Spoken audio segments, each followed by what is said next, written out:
आपने जो पैसे भेजे थे वो डाके से किसी ने लूट लिए।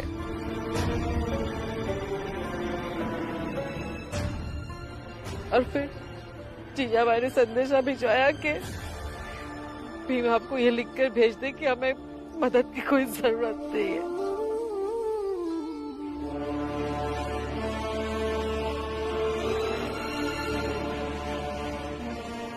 कोई बात नहीं बाबा, अब आप आ गए हो ना तो सब ठीक हो जाएगा। चलिए अब घर चलते हैं। इतना सब कुछ हो गया, तुम सब लोग संघर्ष करते रहे।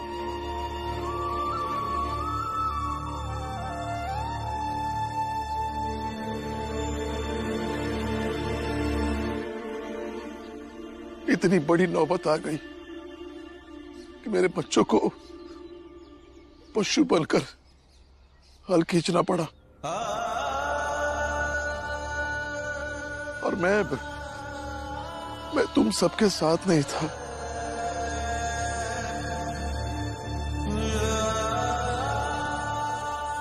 ऐसा बाप हूं मैं, गैर जिम्मेदार, असफल। नहीं बाबा,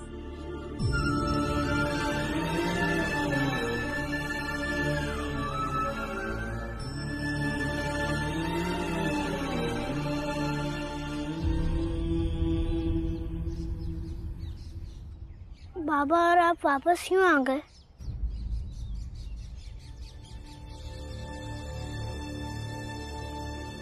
बताइए, आप दोनों वापस क्यों आ गए?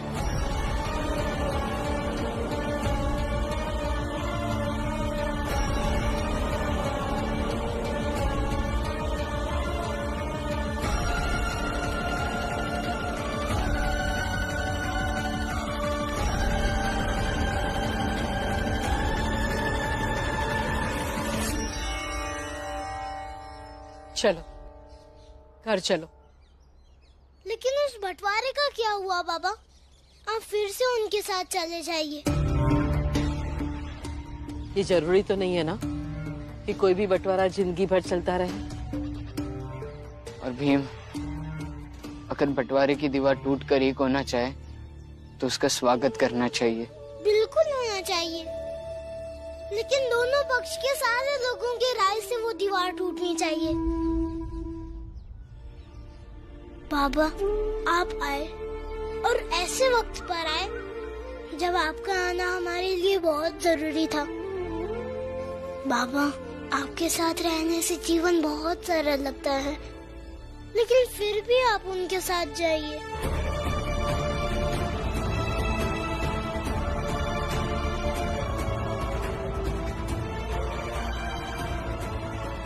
भैया, भीम भावुक हो गया है, उसकी बातों का बुरा मत मानना। चलो तुम सब लोग जाओ, मैं आता हूं। जाओ बेटा।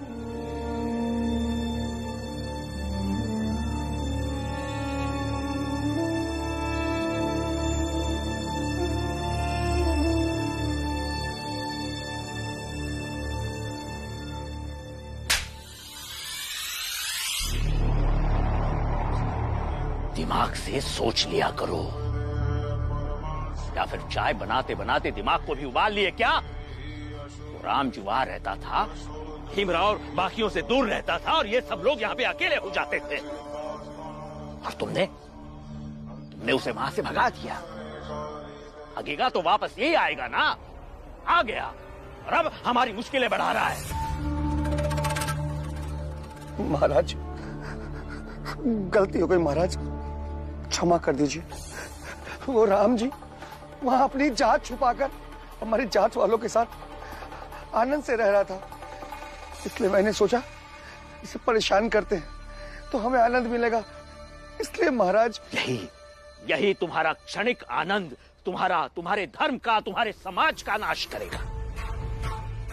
परेशान, अरे परेशान नहीं, पराजित करना चाहिए उन्हें हमेशा के लिए, यहां तक कि इसके बाद कभी भी अपना सर उठाकर कुछ भी बोल ना पाए। ये क्या लगता है तुम्हें? आज की भरी सभा में क्या हुआ? वो राम जी तो आया, अपने परिवार को सिर्फ बचा के ले नहीं गया, हम सबको उलझा गया। इस तरह से एक तरह से हम सबको बच के निकलना पड़ा वहां से। सोचो और जवाब दो। शायद इसलिए क्योंकि राम जी सकपाल पढ़ा लिखा है।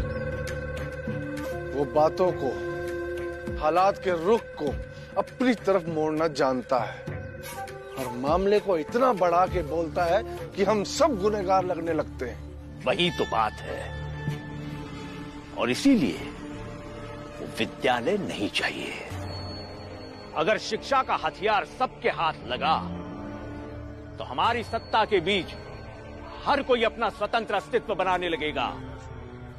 हमारी मर्जी और धर्म के नियमों के बीच इनके किताबी ज्ञान आने लगेंगे, और ऐसे संघर्षों की वजह से हमारे धर्म का नुकसान होगा। और इसीलिए हमारे धर्म में सबकी शिक्षा की व्यवस्था नहीं की है। सभी शिक्षित हो जाएंगे तो फिर हमारी सेवा कौन करेगा? फिर क्या किया जाए महाराज? मुहिम चलवाओ। हर विद्यालय में हमारी मूर्ति स्थापित करो। विद्यालय के एक हिस्से में हमारा मंदिर बनवाओ। एक बार मंदिर बन जाए तो उन छोटी जाति के लोगों के लिए वहां पर प्रवेश वर्जित होगा। और फिर हर विद्यालय के दरवाजे उन लोगों के लिए बंद कर दो, और यह सुनिश्चित करो कि वो दोबारा कभी ना खोल पाए।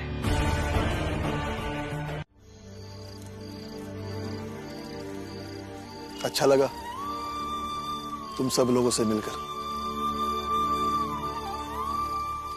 एक बात कहना चाहता हूं, हम सबको उनके हिसाब से अपने व्यवहार में, अपने चाल चलन में बदलाव नहीं करना चाहिए।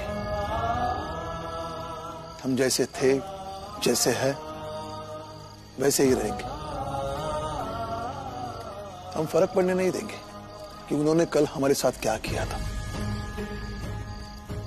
एक नई शुरुआत का संकल्प लेकर ये जश्न यही समाप्त करते हैं, लेकिन साथ ही साथ में मन में ये बात बिठाकर रखते हैं कि कल से वो लोग आराम से नहीं बैठेंगे, कोई ना कोई नया नाटक जरूर शुरू कर देंगे।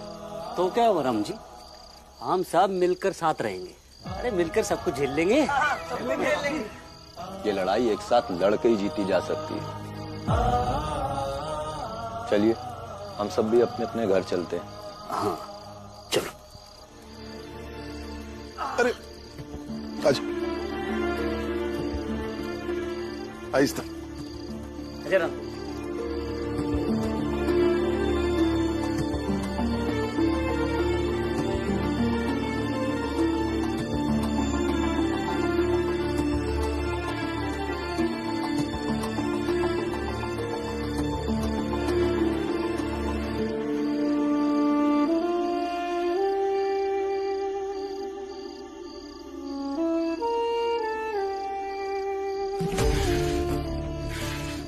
देखो चोर है, इधर चोर है।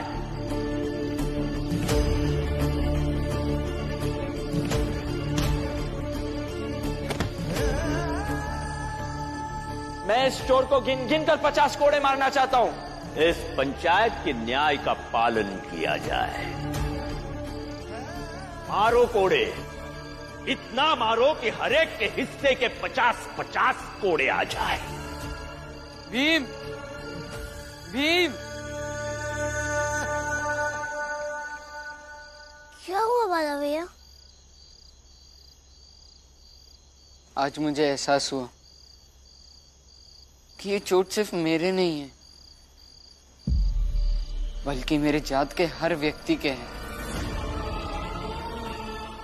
मुझे इन घावों से जितनी पीड़ा हो रही है, उससे कहीं ज्यादा इस बात की पीड़ा हो रही है कि क्या हमारी जात ऐसी ही जीती रहेगी? क्या ऐसे ही हमें घसीट कर पंचायत तक ले जाया जाता रहेगा? क्या ऐसे ही कोई भी आकर हमारे चेहरे पर कालिक पोत देगा?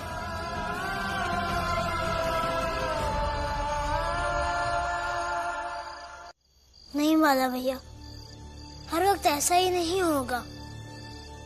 एक दिन ये पूरी व्यवस्था बदलेगी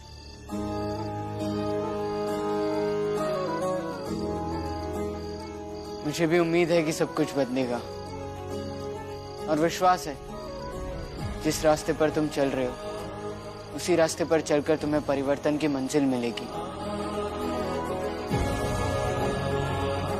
इसलिए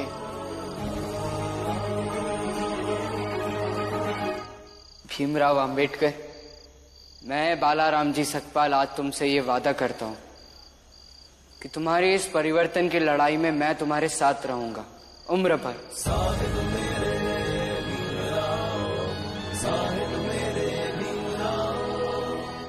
एक भाई के रूप से ज्यादा उस जाति के व्यक्ति के रूप में जिस जाति के हम हैं। और मैं भी। या आनंदराव रामजी सकपाल भी तुम्हारे साथ रहेगा, एक भाई के रूप में नहीं बल्कि एक जात के रूप में।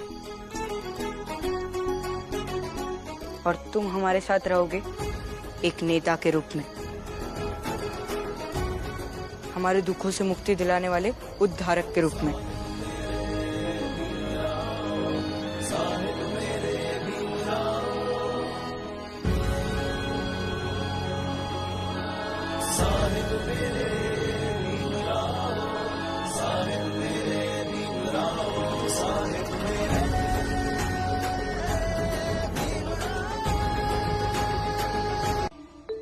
लो भीम।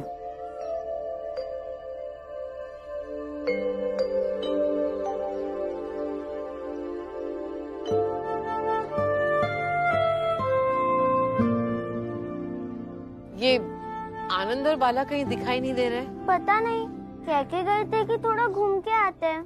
दोनों भाई सरकारी पेड़ों से अमरूद तोड़ने गए होंगे और क्या। हाँ, जब भी बाला भैया खुश होते हैं वो हमेशा अमरूद तोड़ के लाते हैं और फिर हम सबको बांटते हैं।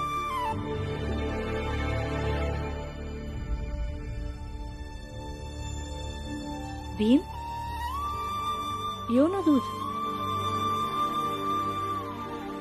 देखो, दूध पे तो लिखा नहीं होता कि दूध आई के हाथ का बना है या सौतेले आई के हाथ का। P low.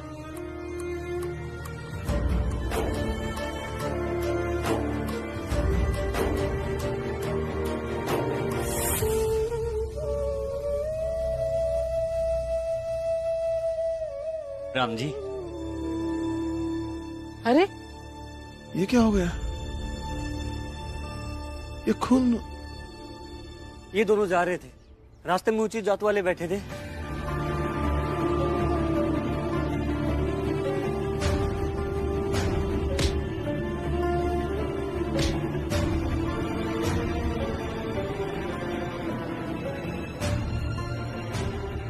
मैं अभी उनसे बात करके आता हूँ। नहीं भीम, वो किसी की सुन थोड़ी रहे, वो तो सीधा हमला कर रहे हैं। उनके हमले से हम डर कर ऐसे शांत नहीं रह सकते हैं। भीम, भीम रुक जा। अयो, आप सब लोग अपने अपने हाथों में पत्थर लेकर तैयार रहो। जैसे ही वो पिद्दी आएगा उसमें बिना सोचे समझे पत्थरों की बारिश कर देना। वहीं का वहीं वो मर जाएगा, उसका खेल खत्म। अरे आप लोग खड़े खड़े मुंह क्या देख रहे हैं? चाहिए तैयारी कीजिए। चलो चलो चलो चलो।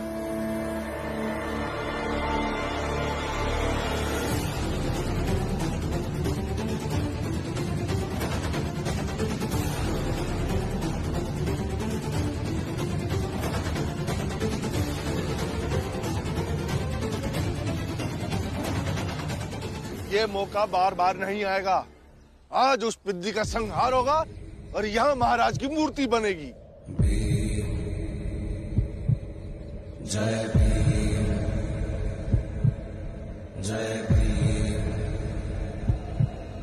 जय भीम।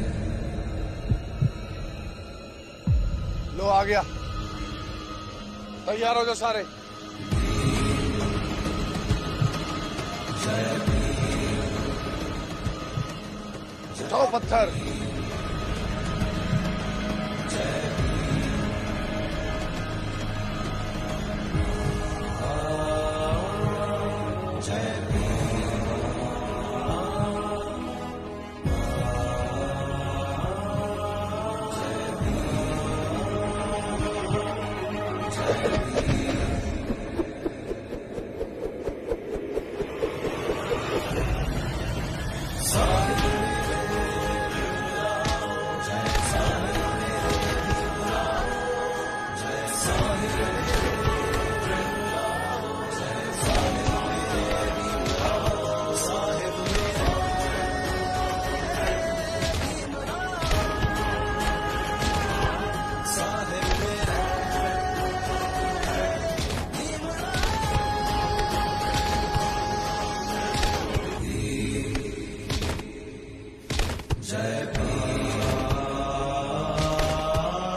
मैं काम ढूंढने जा रहा हूँ।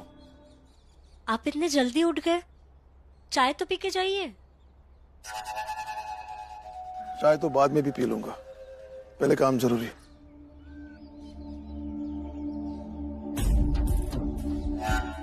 लो, निकल गया राम जी।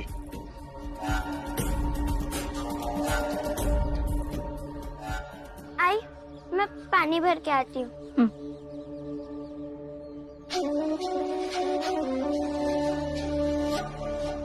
इनका रोज का है।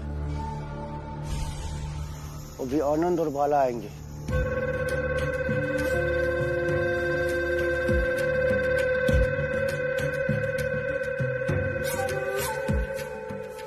अब भीमराव आएगा और वहां बाहर बैठ के पढ़ेगा।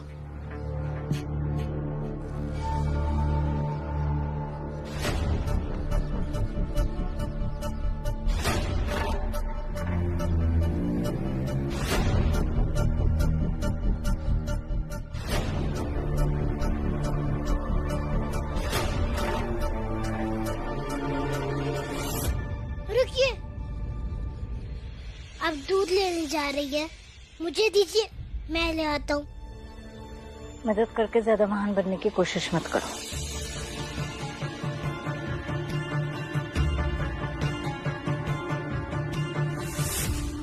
अब घर में सिर्फ एक अपाहिज बुढ़िया है। तैयार हो जाओ।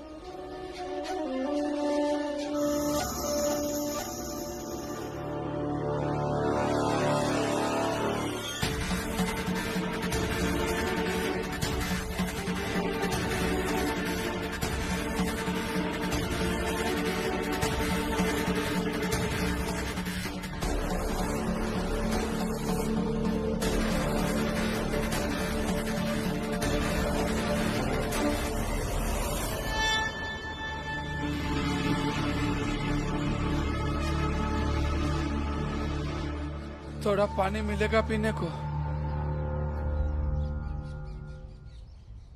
लेकिन आपको हमारी जात पता है ना? बस इतना पता है, प्यास लगी है। ठीक है, मैं देता हूँ आपको पानी।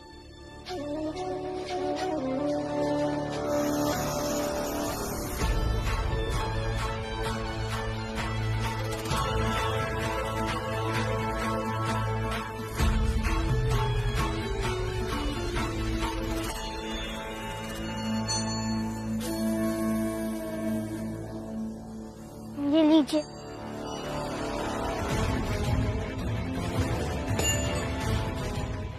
छोड़ो मुझे, छोड़ो, छोड़ो मुझे, छोड़ो, छोड़ो मुझे, छोड़ो मुझे।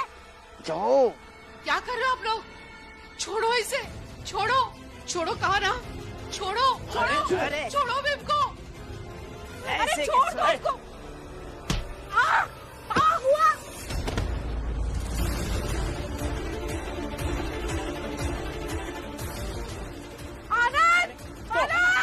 भीमराव, आज तुझे कोई नहीं बचा पाएगा। सिर्फ 2 लाठी और तेरा काम तमाम हो जाएगा।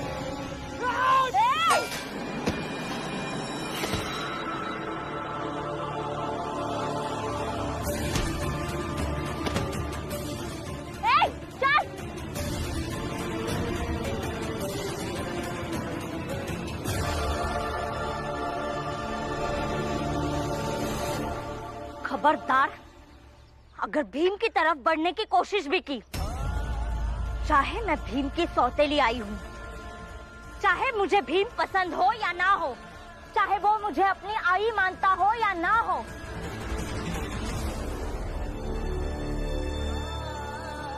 हमारा रिश्ता चाहे जैसा हो, अच्छा बुरा बहुत बुरा, लेकिन जब तक इस घर में जीजाबाई है, इस घर के सदस्य की तरफ कोई आंख उठाकर भी नहीं देख सकता।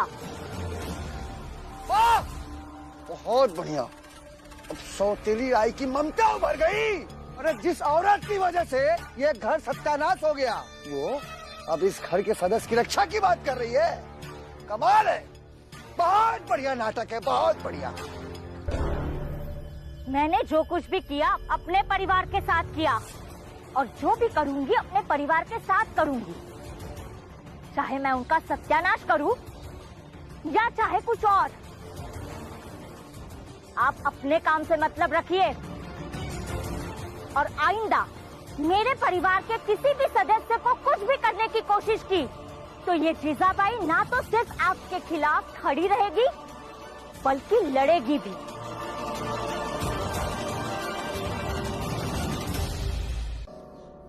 राम जी,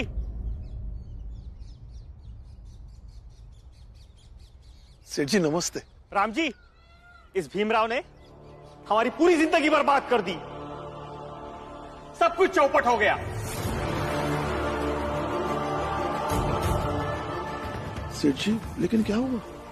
मैं इस भीमराव की बातों में फंस गया। इसने मेरे बिगड़े हुए बेटे को अपने कारखाने में रखने को कहा तो मैंने रख दिया। पहले तो उसने धंधा संभालने का नाटक किया, फिर धीरे धीरे मेरे सारे कर्मचारियों को निकाल दिया और उनकी जगह अपने आवारा दोस्तों को रख दिया। फिर जो अय्याशी और मस्ती वो बाहर करता था वो कारखाने में करने लगा। पूरा धंधा चौपट हो गया, सब कुछ खत्म हो गया।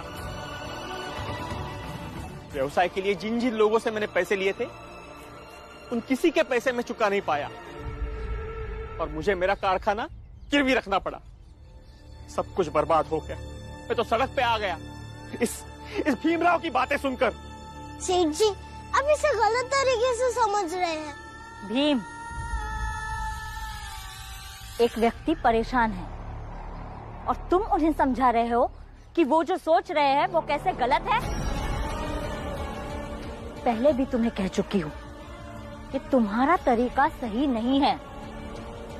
एक बिगड़े हुए बेटे के साथ भी उनका जीवन सरल ही चल रहा था और उसी बिगड़े हुए बेटे को सुधारने के चक्कर में तुमने उन्हें सड़क पर लाकर खड़ा कर दिया।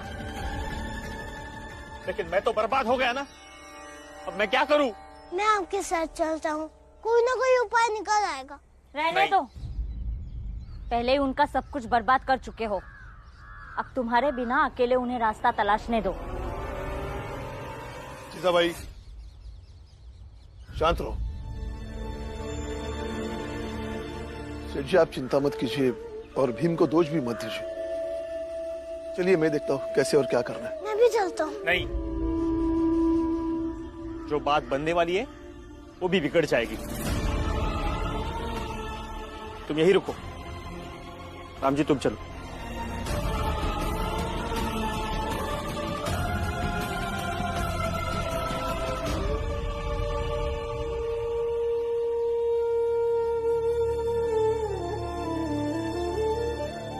जीजाबाई,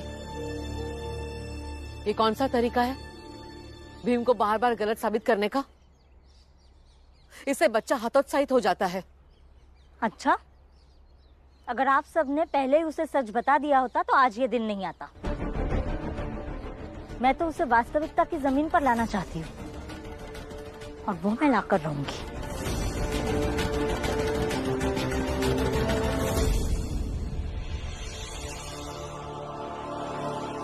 सर्वज्ञ महाराज की जय, सर्वज्ञ महाराज की जय, सर्वज्ञ महाराज की जय, सर्वज्ञ महाराज की जय।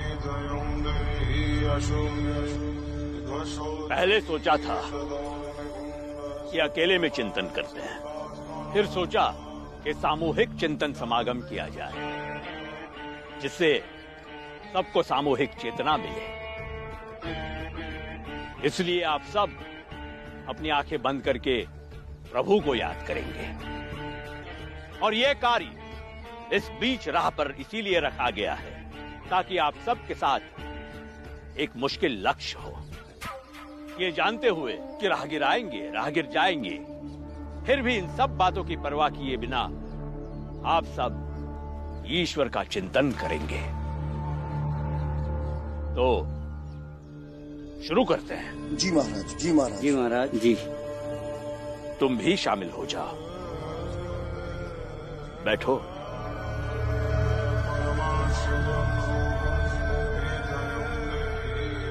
हम ये जानते हैं कि इस सामूहिक चिंतन समागम की वजह से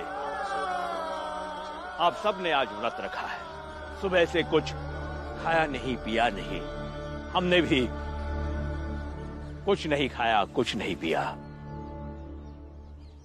आज का ये समागम पूरा होने के बाद ये जो भोग आपने चढ़ाया है प्रसाद के तौर पर बांटा जाएगा।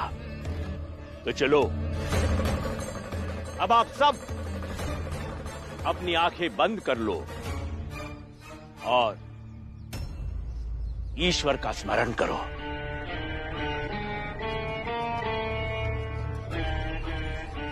दिख रहा है ईश्वर? नहीं महाराज, नहीं दिखे। और ध्यान लगा के देखो, दिखेगा, अवश्य दिखेगा।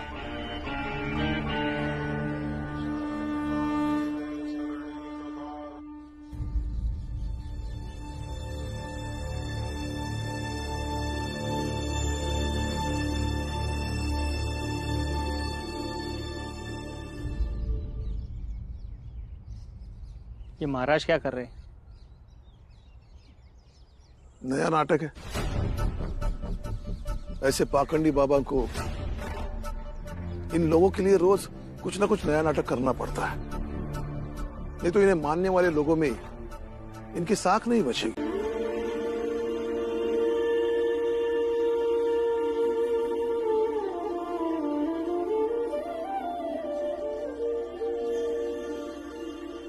अब ये कारखाना इनके पास गिरवी पड़ा है।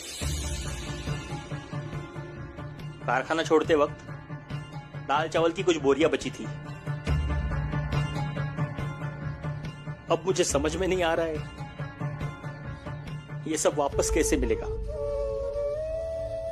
देखिए सेठ जी, आप निराश मत होइए, मुझ पर विश्वास कीजिए। राम जी, मुझे बस ये कारखाना दिला दो। तुम्हारे ये एहसान मैं जिंदगी भर नहीं भूलूंगा। आप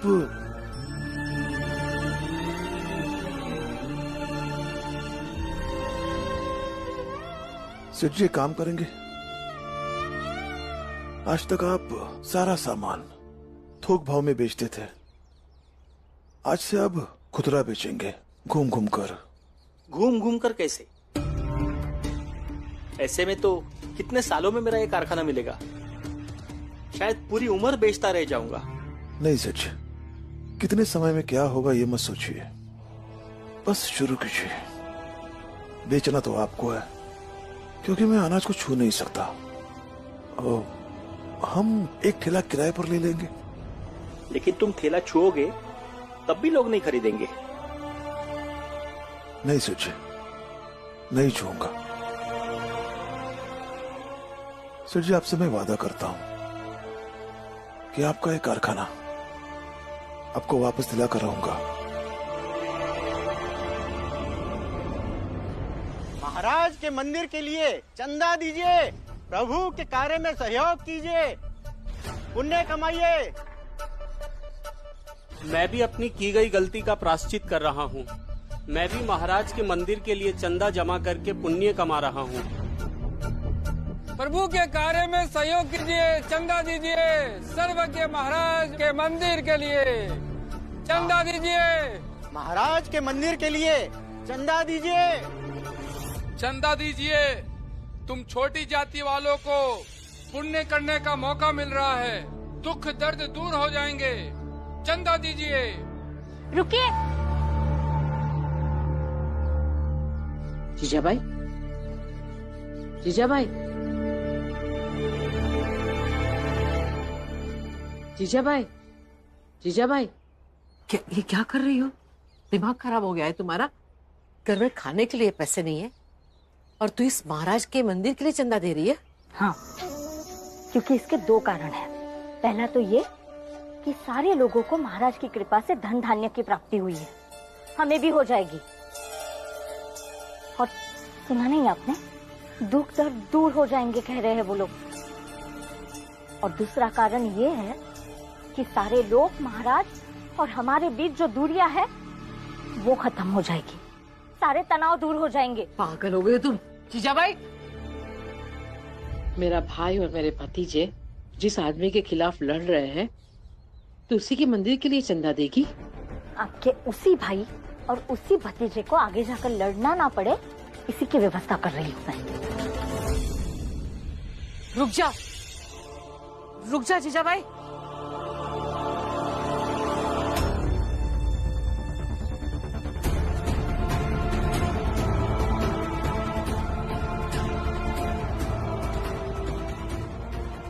नहीं, आप किसी इंसान की मूर्ति बनाकर उसे ईश्वर बनाने के लिए पैसे नहीं डाल सकती हैं। मेरे पैसे हैं, मैं चाहे फेंक दूं या किसी को दे दूं। तुम कौन होते हो रोकने वाले? वही रिश्ता है आपका मुझसे, जिस रिश्ते से आपने मुझे दूसरों की लाठी से बचाया था। अब आपने मेरी भलाई सोची थी, अब मैं आपकी भलाई सोच रहा हूँ। आपसे मेरा संबंध चाहे जैसा हो, लेकिन ये हमारा आपसी मामला है और जो गलत है उसका समर्थन नहीं कर सकते हैं। सही कह रहे हो भीम कि गलत का समर्थन नहीं कर सकते हैं। और मेरी नजर में ये बिल्कुल गलत नहीं है कि महाराज कोई मूर्ति बनवा रहे हैं। उनके प्रति श्रद्धा रखने वाले इतने लोग हैं कि रोज उनकी मूर्ति की पूजा करने वाले मिल जाएंगे। और जिनकी पूजा होती है वही ईश्वर होते हैं। महाराज तुम सबका कल्याण करें। चाहे आप जितना चंदा वसूल कर लीजिए, वो मंदिर नहीं बनेगा, क्योंकि विद्यालय में मंदिर बनाकर आप सब हम जैसों के लिए विद्यालय का रास्ता बंद करना चाहते हैं, और मैं ये होने नहीं दूंगा। हम भी देख लेंगे मंदिर कैसे नहीं बनेगा।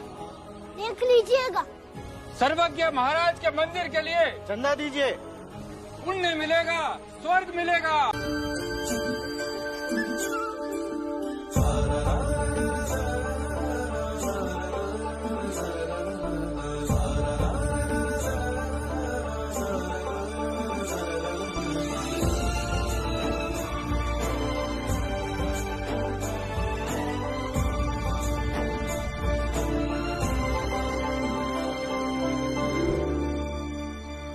अनाज ले लो, दाल चावल ले लो।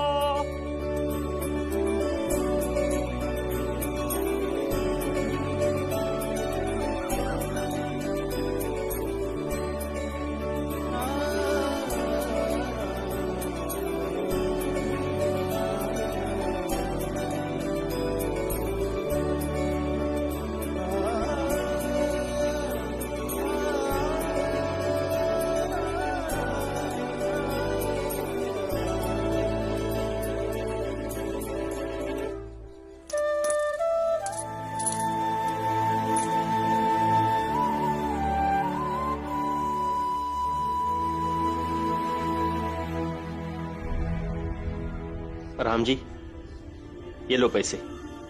मुझे पता है ये बहुत कम पैसे हैं, लेकिन मैं इतने ही दे पाऊंगा। ठेले का भाड़ा है, मुझे घर का खर्चा भी चलाना है। सेठ जी, मैं समझ सकता हूँ परिवार पालने की जिम्मेदारी का एहसास। मैं नहीं समझूंगा तो कौन समझेगा?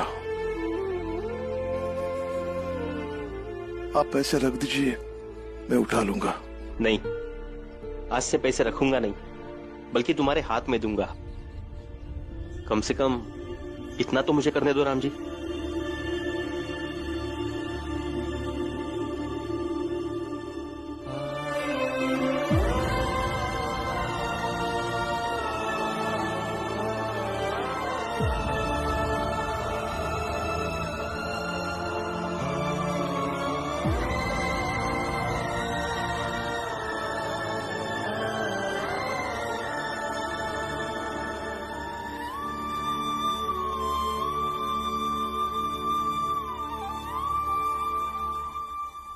देख तुलसा, जब बाबा आएंगे ना तो उन्हें कुछ भी बताना मत कि क्या हुआ, क्योंकि वो वैसे भी बहुत परेशान है। नहीं बताऊंगी बुआ। अब तो जो है सो है, लेकिन ऐसा कब तक चलेगा? जब तक मैं तुम लोगों की तरह ना बन जाऊं या फिर तुम लोग मेरी तरह ना बन जाओ। और ये जो बैठ के मंसूबा बना रहे हो ना कि बाबा आएंगे तो सब बता देंगे, बता देना, किसी से डरती नहीं हूँ मैं। डरती नहीं आई, लेकिन अब समझती भी नहीं है। या बुआ और मैं यही कह रहे थे कि बाबा को कोई कुछ ना कहे, क्योंकि वो पहले से ही परेशान हो गए, और क्यों परेशान करे। अच्छा, जल्दी अकल आ गई सबको। बुआ, भीम कहीं मिल नहीं रहे। कहाँ चला गया? गया होगा फिर से कोई नया बवाल खड़ा करने, हर बार तो यही करता है। ये भीम कहाँ चला गया और क्या बवाल करेगा?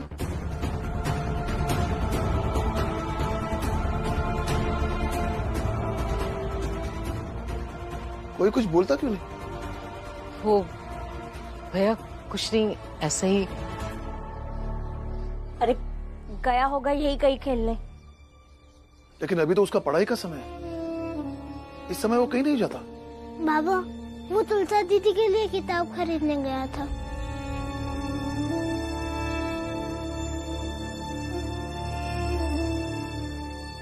किताब? किताब तो थी, वो कहाँ गई?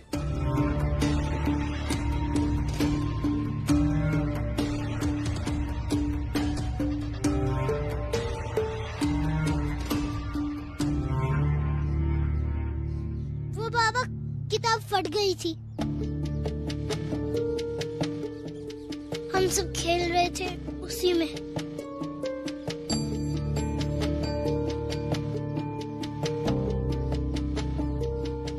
भीम, पैसे कहां से आए?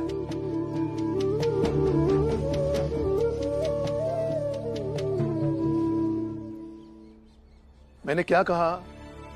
पैसे कहां से आए? वो मैंने अपने कुछ कपड़े बेच दिए और किताब लिया है।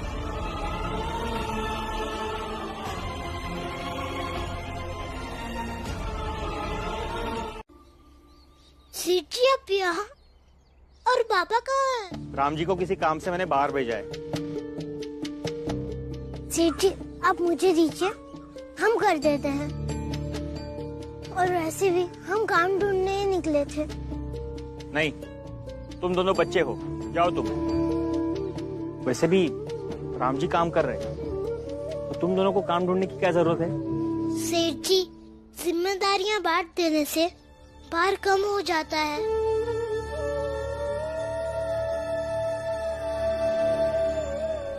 चल।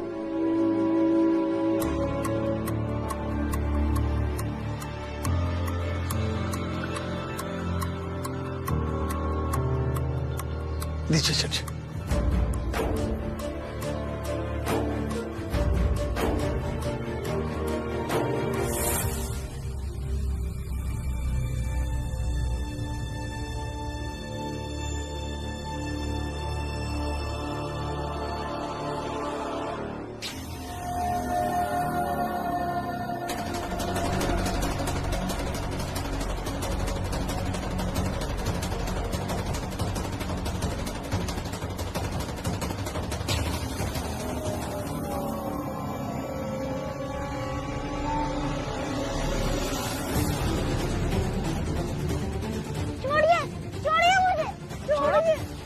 अरे छोड़ो, छोड़ो भीम को, छोड़ो।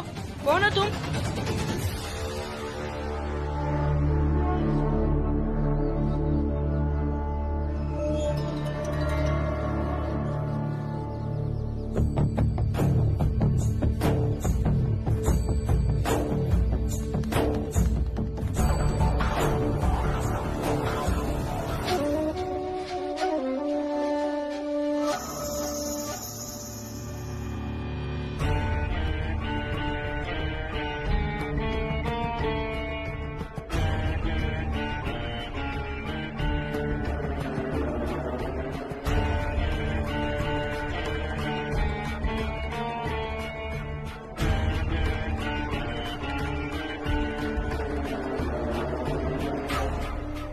धन्य भाग हमारे कि आप हमारे यहाँ पधारे। आइए महाराज। बोला सर्वज्ञ महाराज की जय। सर्वज्ञ महाराज की जय।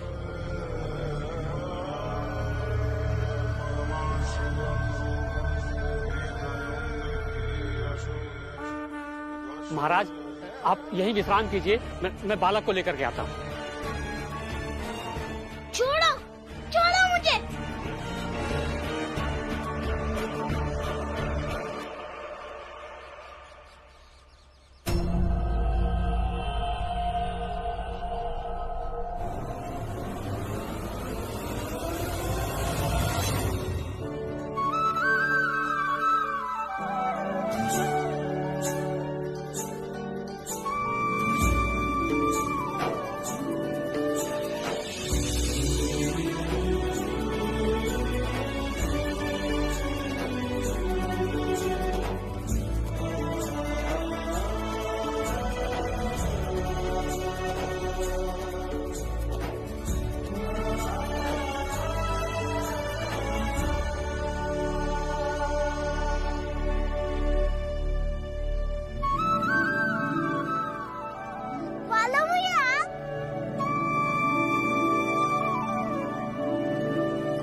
भीम, मुझे पहले से पता था कि ये वाला भी है।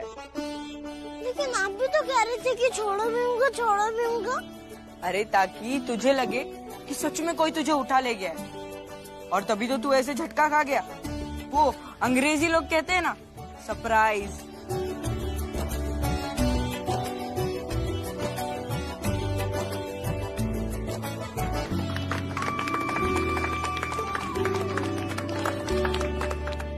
जन्मदिन मुबारक हो भीम।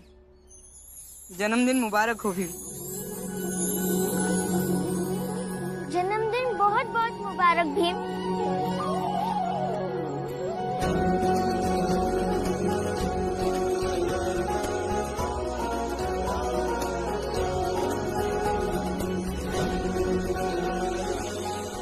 जन्मदिन बहुत बहुत मुबारक हो। पढ़ लिख कर बहुत बड़ा आदमी बन।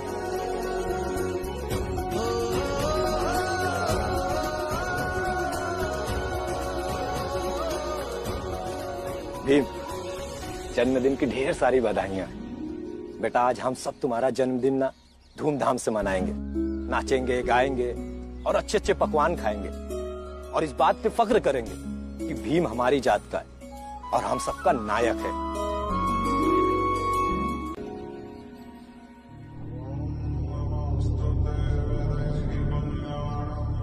सर्वज्ञ महाराज को इस गोपाल के द्वारा ये आहार समर्पित किया जाता है। स्वीकार करें महाराज। प्रणाम करो इसे। इसे प्रणाम। तुम्हारा ये आहार हमें स्वीकार्य है। अब बताओ तुम्हें कैसा आहार पसंद है? चटपटे व्यंजन, मदिरा पान और कभी कभी मांसाहार।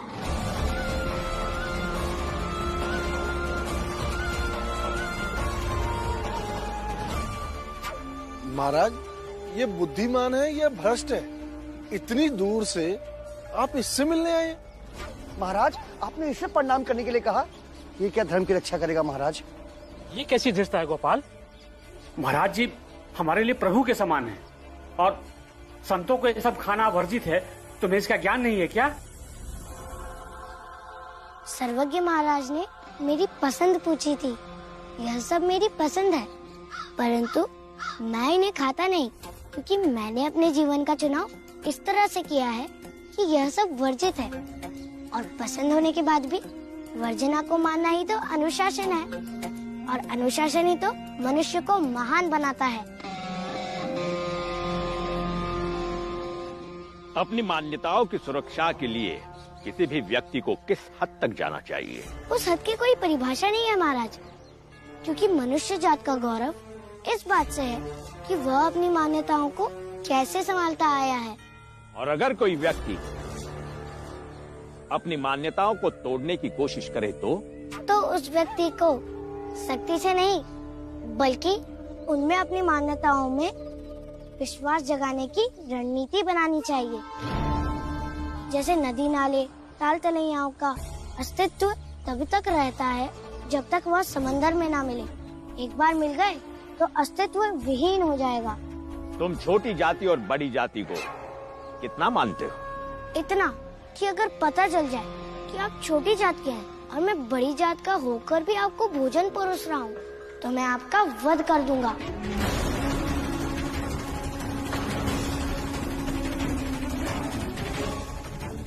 और जो अंतर ईश्वर ने बनाया है उसे मानने या ना मानने का प्रश्न ही कहाँ है। वो तो है अद्भुत, अद्भुत। तुम्हारी इस तर्क शक्ति से हम अभिभूत हो गए बेटा। तुम भी चलो हमारे साथ, सातारा चलो। पर महाराज पहले आप प्रसाद तो ग्रहण कर लीजिए। अवश्य करेंगे ग्रहण, किंतु हमारा कार्य संपन्न होने के बाद। जो आज्ञा महाराज। तुम्हें भी चलना होगा हमारे साथ, क्योंकि तुम्हें इस बालक के साथ रहना होगा, ठीक उसी तरह जैसे उस भीमराव के साथ राम जी रहता है। चलो। अवश्य महाराज। सर्वज्ञ महाराज की जय। सर्वज्ञ महाराज की जय।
सत्यानाश हो इन लोगों का, जो एक छोटी जात के तुच्छ बालक के जय घोष के चक्कर में इतना चिल्ला रहे हैं। जिसे आप उन सबका चिल्लाना कह रहे हैं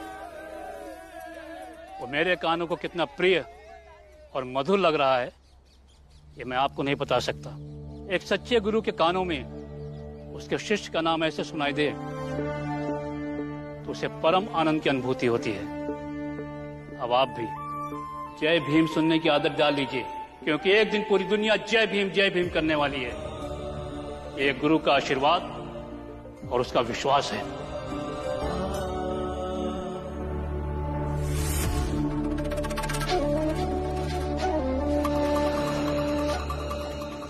पालते रहो गफलत, जय भीम को पराजित करने की विधि महाराज लेकर आ ही रहे होंगे। तुम्हें काम करने की क्या जरूरत थी? जिस सेठ जी का हमने नमक खाया है उनके प्रतिद्वंदी कैसे बन सकते हो? जाओ घर जाओ। नहीं बाबा, मैं इन्हें वचन दे चुका हूँ, और जब मैंने इन्हें वचन दिया था कि मैं इनका काम छोड़कर नहीं जाऊंगा तब मुझे ये बात पता नहीं थी। बाबा, मैं इनका काम नहीं छोड़ सकता हूँ। राम जी, अगर भीम तुम्हारी नहीं सुन रहा है तो आनंद को बोल दो भीम का साथ छोड़ दे। वो वैसे भी कुछ नहीं कर पाएगा। नहीं सेठ जी, आनंद काम भले छोड़ सकता है, लेकिन भीम को कभी नहीं छोड़ सकता।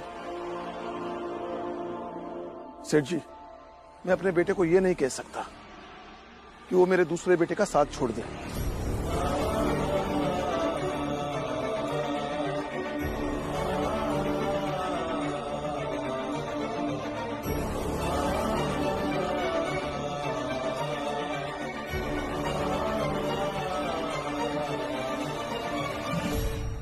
चावल ले लो, दाल ले लो, चावल ले लो, दाल ले लो।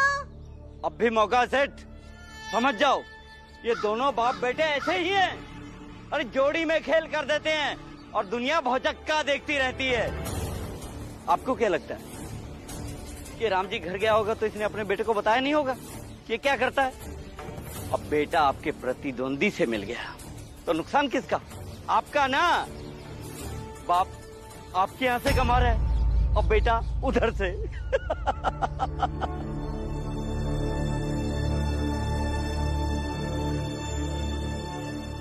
राम जी, मुझे तुम्हारी निष्ठा पे कोई शक नहीं है, लेकिन ये भीमराव। सेठ जी, आप मानिए या ना मानिए, लेकिन मैंने भीम से कभी नहीं कहा था कि मैंने ये काम करने का फैसला किया। नहीं तो भीम मुझे ये काम करने कभी नहीं देता, और यही वजह थी जब कल मैंने भीम को देखा था तो मैं छुप गया था और आपको भीम से मेरे बारे में झूठ बोलना पड़ा। और रही बात निष्ठा की, अगर मैंने आपका कारखाना आपको वापस दिलाने का वादा नहीं किया होता तो मेरे निष्ठा पर प्रश्न करने पर मैं आपको यही छोड़कर चला जाता, लेकिन जाऊंगा नहीं। चावल ले लो, दाल ले लो, चावल ले लो, दाल ले लो, चावल ले लो, दाल ले लो।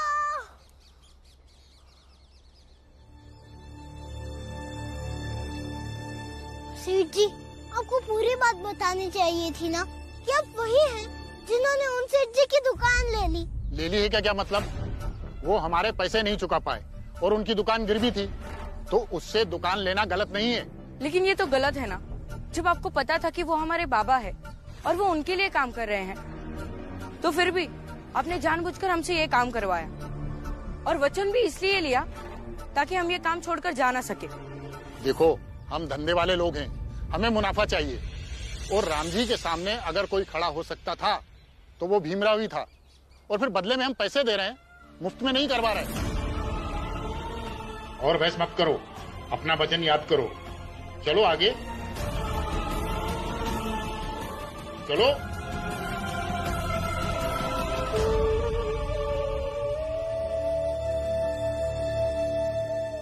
दाल ले लो, चावल ले लो। भीम, तुमने जो आज किया है ना, वो मैं जीवन भर नहीं भूलूंगा। तुमने साबित कर दिया कि अपनी जगह है और नैतिकता अपनी जगह। मुझे नहीं लगता कि भीम ने जो किया वो सही किया। तुम्हारे सेठ को पहले से पता था कि हमारे बाबा उसके प्रतिद्वंदी के वहां काम करते हैं। उसके बावजूद उन्होंने तुमसे वचन लिया और तुम उनके फरेब में डूबे हुए वचन के लिए अपने बाबा के विरुद्ध खड़े हो गए। ये मूर्खता है भीम। नहीं बाला भैया, वचन की पवित्रता इस बात पर नहीं परखी जा सकती है कि वो वचन किन परिस्थितियों में दिया गया है। सेठी ने धोखा किया, लेकिन मैंने भी तो वचन सच्चे मन से दिया ना।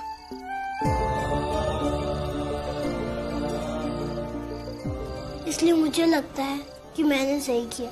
लेकिन मुझे लगता है कि तुम गलत हो भीम। मगर मुझे लगता है कि भीम ने जो भी कुछ किया है वो सही किया है। बाला भैया, सबका अपना अपना सोचने का तरीका है।